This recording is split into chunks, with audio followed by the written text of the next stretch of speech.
angazibandakanyi nobugebengu. Angu 10,000 amaphoyisa amasha azojutshwa ifundazweni ezehlukene kuleli sonto. Umengameli uCyril Ramaphosa wagunyaza ukuqeqeshwa kwamaphoyisa angu 10,000 minyaka yonke kusukela ngo-2022 kuze kube ngu-2024.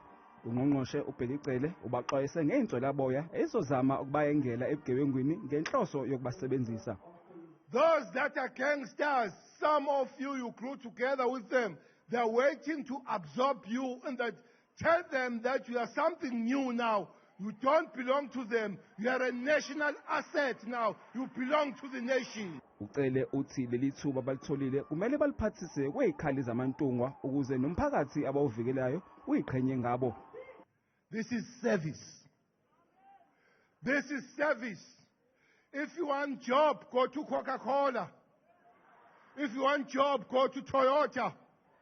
Here is a service. You are here to protect and serve. Therefore, all what has been taught to you, starting from the Constitution, you go and implement those things.